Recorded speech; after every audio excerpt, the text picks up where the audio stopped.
Hi, it's Jen, back reading another chapter of my book for people who don't like to read. This chapter is called To Live and Die in LA.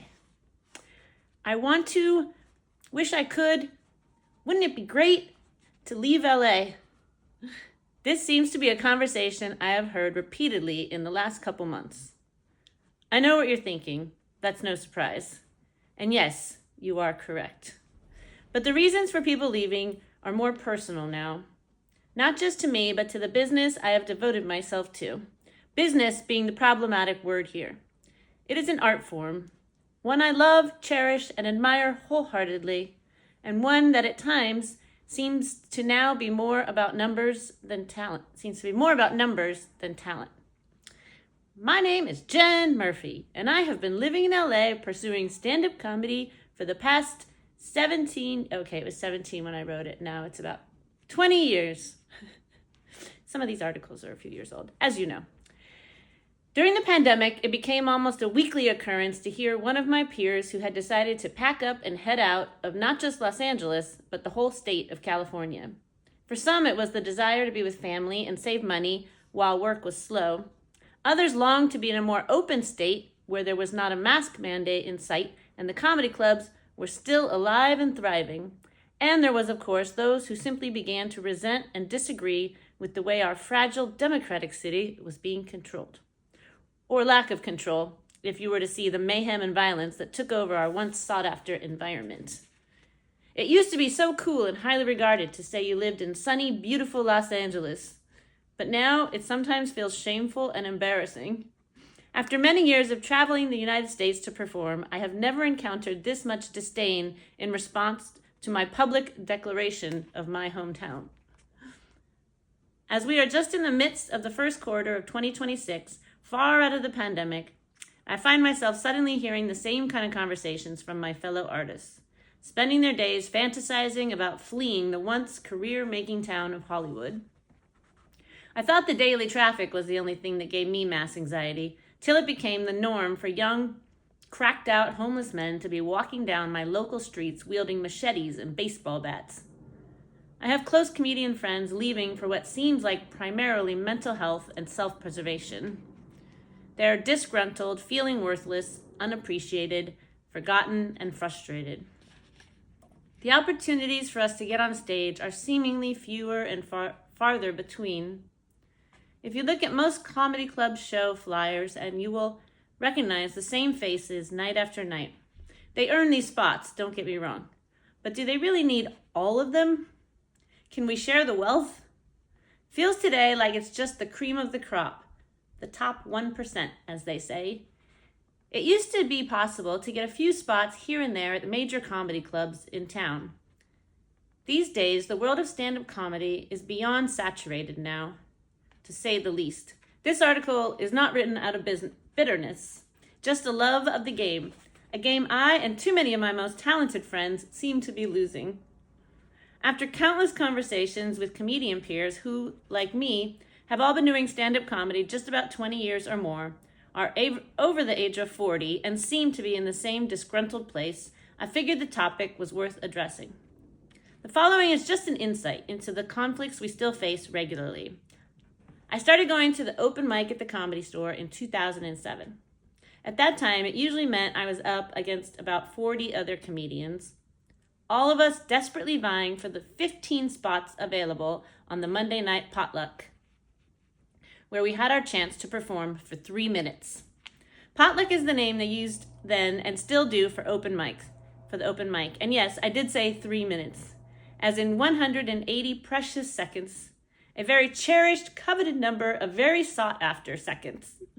Tuesday open mic was at the Hollywood Improv or the Laugh Factory.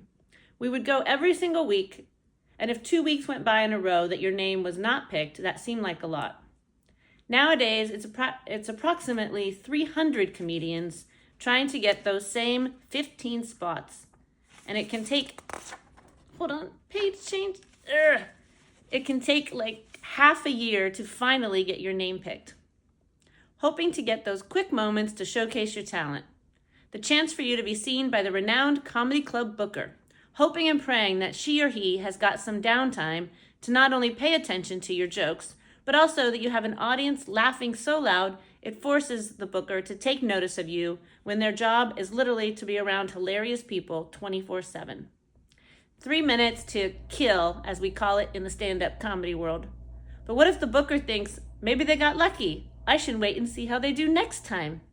Yet that next time still isn't for another half a year. Another common theme I am hearing from veteran comics still in the trenches is that there used to be a path you could follow. If you took the right steps, success was possible. The path was generally as follows. 1, you were funny. 2, perform at nightclubs where industry was always hanging out before social media. Hopefully get a late night set on The Tonight Show or Conan O'Brien, and if that went really well, your career was bound to take off. Almost guaranteed to have steady work for many years to come. It wasn't just the fact that the Hollywood industry was at the show and able to see your live charisma and stage presence, but they also used to hang out at the bar for a bit, where a comic had the opportunity to strike up a conversation and bring the personal aspect into it as well. The industry doesn't need to bother seeing us live these days. They can just power up their computer, log into YouTube. Nowadays, even if you are fortunate enough to grace one of the top Hollywood comedy club stages, the seats once reserved for the industry that came on a weekly basis are now filled with the butt cheeks of a tourist or random stranger who will most likely not even remember your name unless you are already famous to begin with. The talented don't need to be in LA.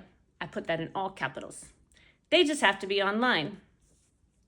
Like the sadness of going out to dinner with a group of friends, and instead of that great impromptu, unplanned, face-to-face bonding, now everyone is on their phone, letting their social media following know how great their fake meat burger is, rather than the friend sitting directly across from them. When I started comedy, I believe success came from my level of talent. In 2023, I don't know what that meant. In 2023, I need to not just be hilariously funny, but also have 1 million followers in my back pocket. It feels like a huge game of roulette. Comedians throwing up anything possible to TikTok, Instagram, YouTube, Threads.